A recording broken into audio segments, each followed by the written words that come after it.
Allez, c'est parti.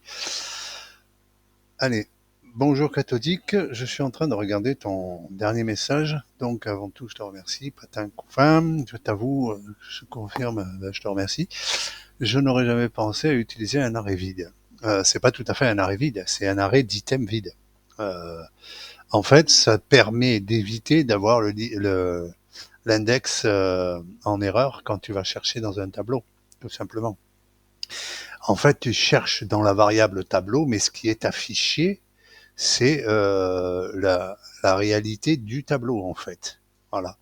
Mais le tableau en lui-même, il y a soit deux arrêts vides, soit ce qui est un arrêt vide, soit le tableau complet en fonction de ce qu'il y a dans les tableaux structurés. J'ai aussi réussi à intégrer pourquoi la ligne dans le code repéré avec les astérix.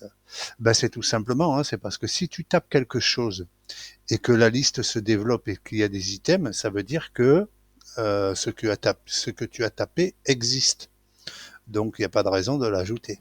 Alors effectivement, c'est bien, mais euh, ça peut avoir un petit peu des mauvaises conséquences, dans le sens où tu tapes une partie de chaîne qui existe une fois ou plusieurs fois. Euh, ça peut être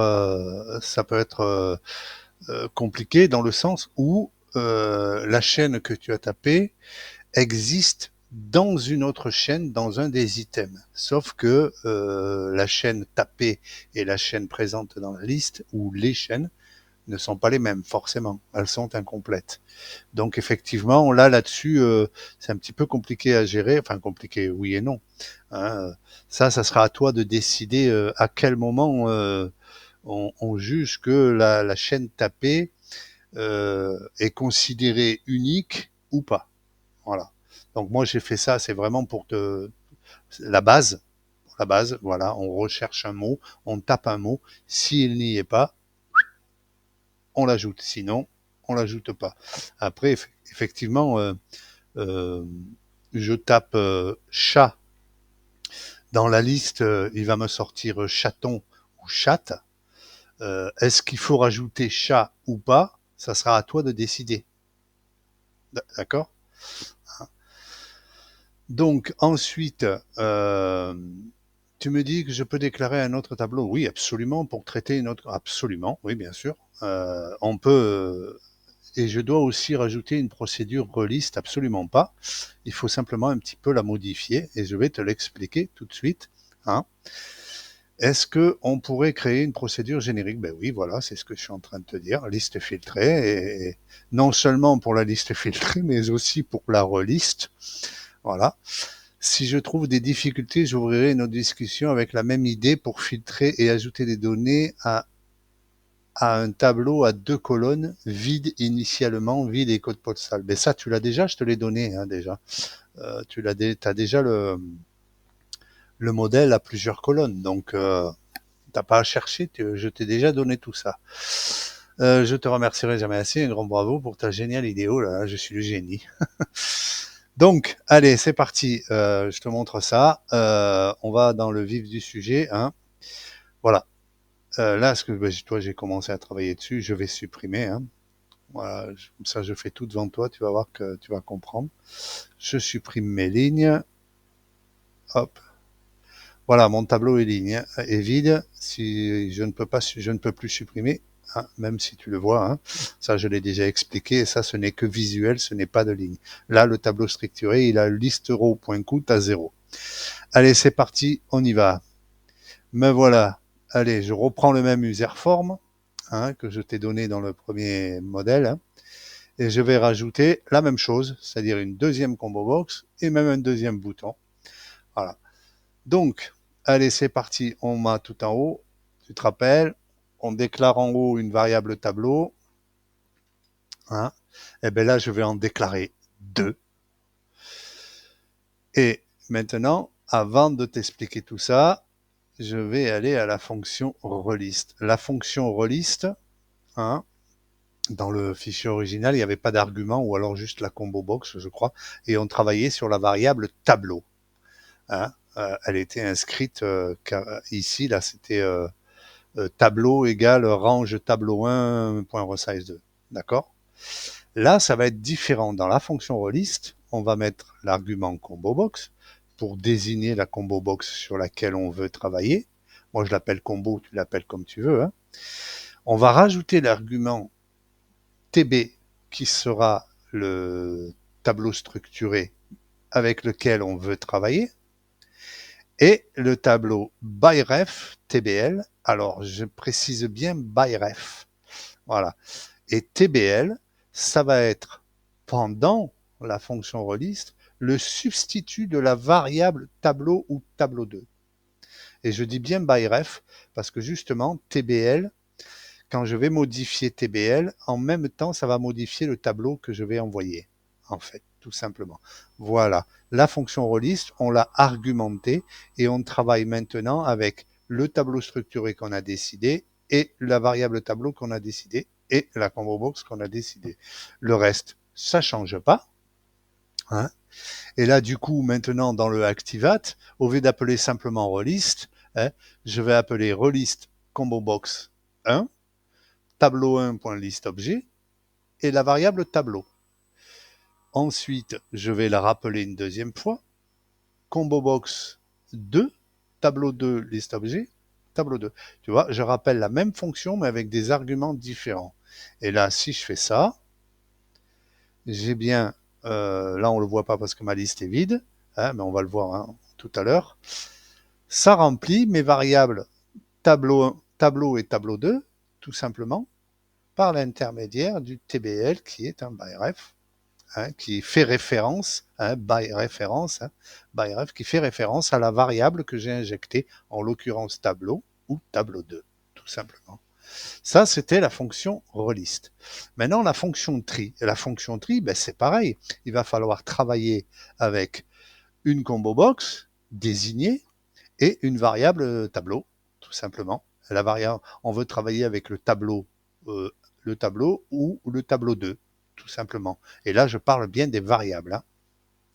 Donc là, au lieu de faire ici, de travailler tout simplement avec tableau, hein, qui était écrit en dur ici dans l'autre, hein, je vais mettre mon argument supplémentaire, donc TABL, je vais l'appeler TABL, tu l'appelles Tartampion, Pierre, Paul, Jacques, comme tu veux, hein, mais dans tous les cas, ça doit être un ByRef, hein, puisque on va y injecter ici, hein, on va dire hop, on va y injecter hein, dans l'appel de la liste filtrée le tableau 2 pour la combo box 2 ou le tableau pour la combo box 1. C'est le même principe. Voilà.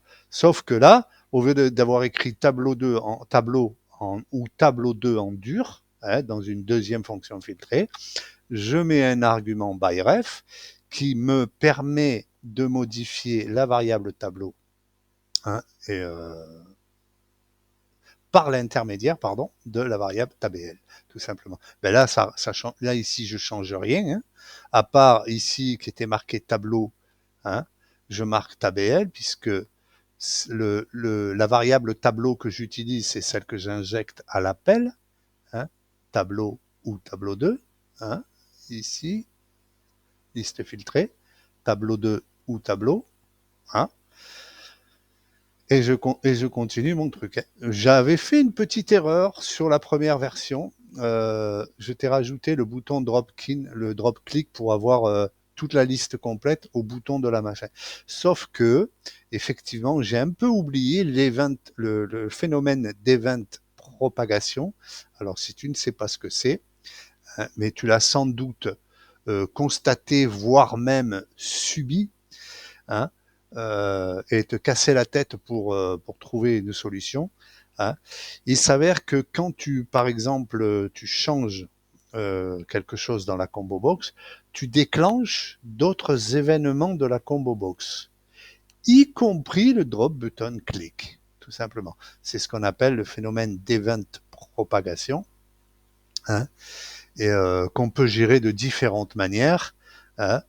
Et là, en l'occurrence, je vais le gérer comment? C'est simple, le drop button click ne fonctionnera que si le value de la combo box est vide.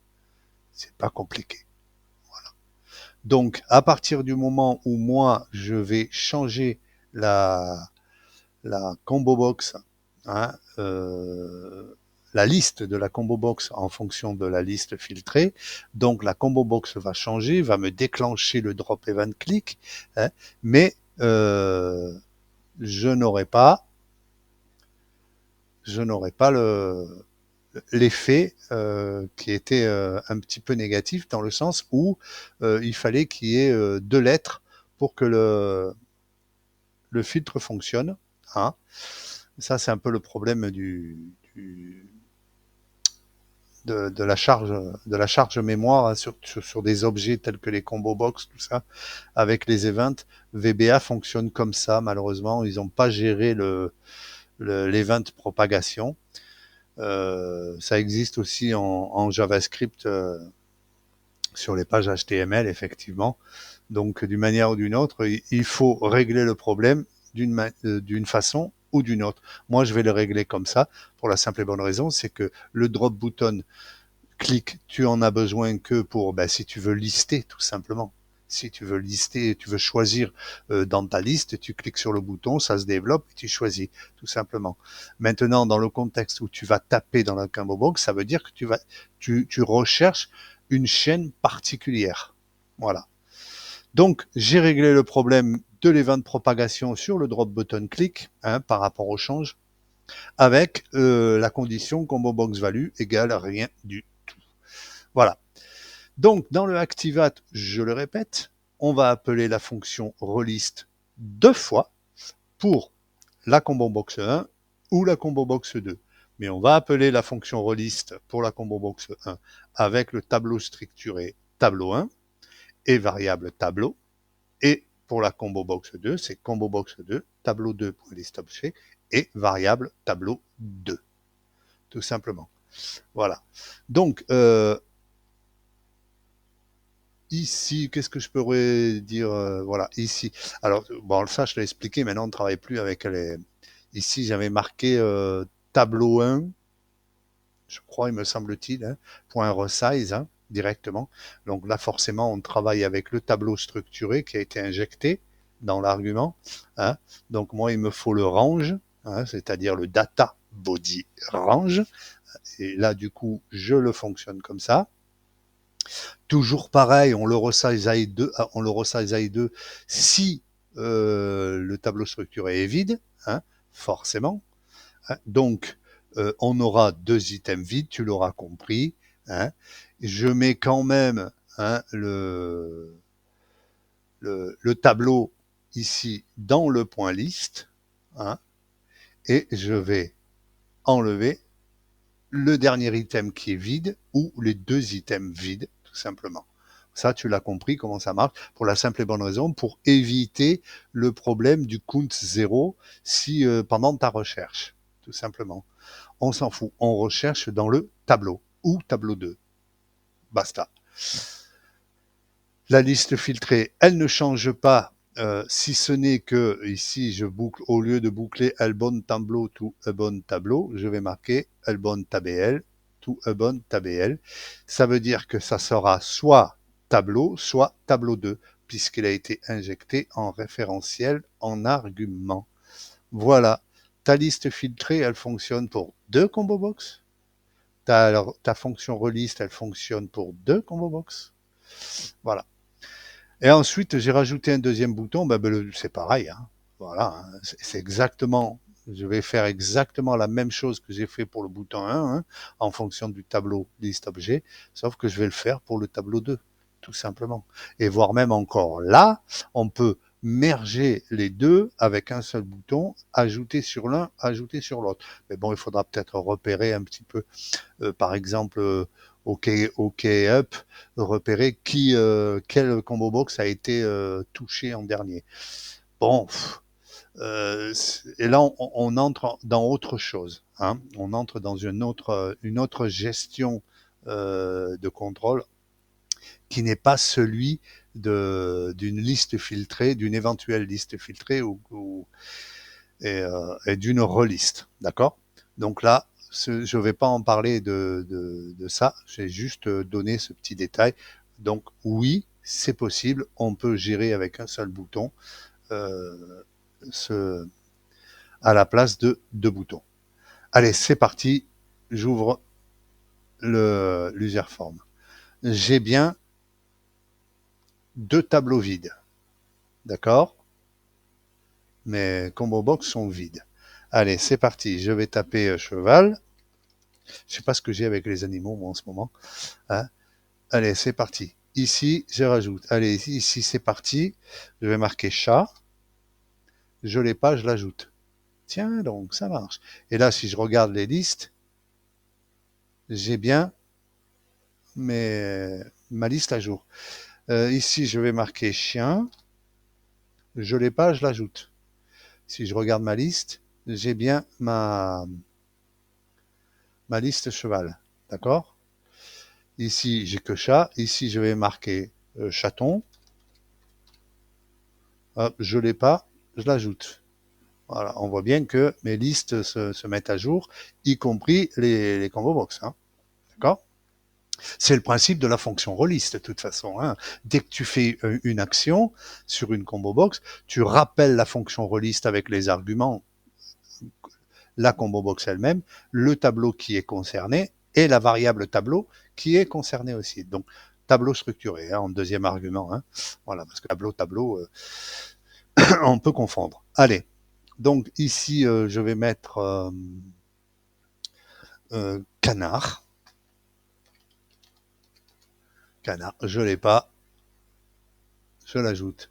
Ici, je vais mettre, je sais pas moi, tortue. Qu'est-ce que j'ai avec les animaux? Voilà.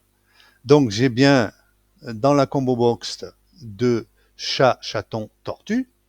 Dans la combo box 1, j'ai bien cheval, chien, canard. Hein. Maintenant, hop, je fais ça. Hein. Je fais ça. J'ai bien ma liste complète. J'ai bien ma liste complète. Maintenant, si je fais C, je vais avoir les 3.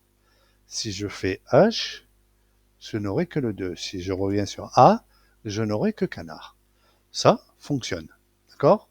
Allez, c'est parti. Je vais garder CH. Hein, je vais garder ici. Donc, on voit que ça marche. Et ici, je vais taper C. J'ai bien les deux trucs commençant par T. Si je fais T, je n'aurai que tortue. Donc, tu vois, ça fonctionne. Hein, CH, hop, C, H, A, T, O. On va voir hein, si on va plus loin. Voilà, je n'ai plus que chaton. Hein. Donc, ça fonctionne. Alors, j'espère que tu l'auras compris parce que là, je suis allé un petit peu vite. Hein. Je vais revenir dessus, prendre le temps. Hein. Donc, la fonction relist et la fonction filtrée fonctionnaient avec la variable tableau. Aujourd'hui, elle travaille avec une variable de substitution byref. Hein. Ça veut dire qu'au lieu d'avoir écrit, encodé tableau à l'intérieur du code de la fonction, je le mets en argument par une variable byref. Hein. Donc, à partir de ce moment-là, elle peut travailler avec plusieurs variables tableau. Donc là, en l'occurrence, tableau et tableau 2. OK? La fonction release, pareil. Voilà. Elle va travailler avec la variable combo pour la combo box. Donc, ça sera la combo box 1 ou la combo box 2. Hein, et ça peut être combo box 3, 4, 5, 6, 7, 20, 30, 100. C'est pareil. Voilà. Le deuxième argument, ben, c'est ABL. Ben là, c'est encore pareil que la fonction release. Hein, c'est la variable tableau qui sera injectée qui va être travaillée dans la boucle for abound tabl to abound tabl, elbound pardon, tabl to abound tabl. Et puis le, la chose, elle va se faire de la même manière qu'on le faisait sur l'autre modèle, encodé en dur dans la variable encodée en dur dans le code, tout simplement. Sauf que là, elle est en substitution. Voilà, elle est substituée, pardon, dans le code par la variable tabl qui est en byref. Et j'insiste là-dessus, byref. Hein. Donc, Ben voilà, j'ai tout dit. Hein.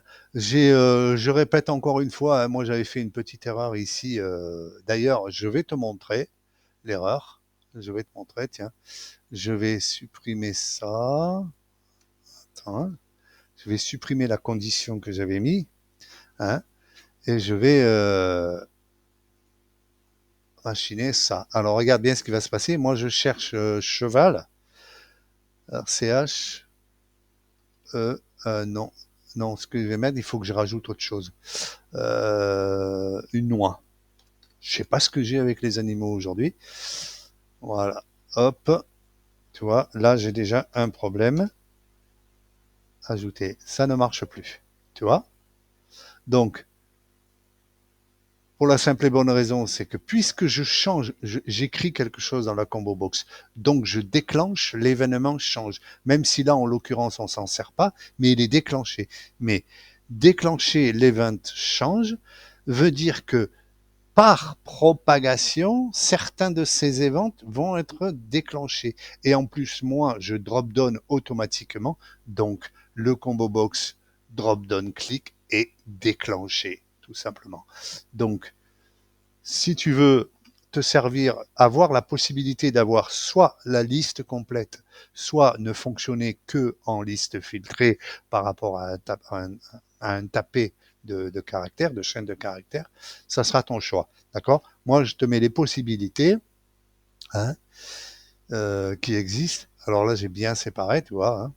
On appelle la fonction relist avec la combo box concernée, le tableau structuré concerné pour la liste de la combo box 1 et la variable tableau concernée pour la liste de la combo box 1. Pareil pour la combo box 2. Voilà, deux variables tableau qui fonctionnent avec la même subreliste et la même fonction liste filtrée. Et ici, je peux dire dim tableau 3, 4, 5, 6, 7, 100, 200. Ça n'est pas un problème. Voilà. Ça fonctionnera de la même manière à partir du moment où tu appelles les fonctions en bonne et due forme. Combo box concerné, tableau structuré concerné, variable tableau concerné. Basta. Terminé, c'est pesé. Voilà ta fonction tes fonctions. Hein, parce que là, pour le coup, j'ai fait les deux. Hein, la fonction relist et la fonction liste filtrée générique. Allez, salut catholique, ciao.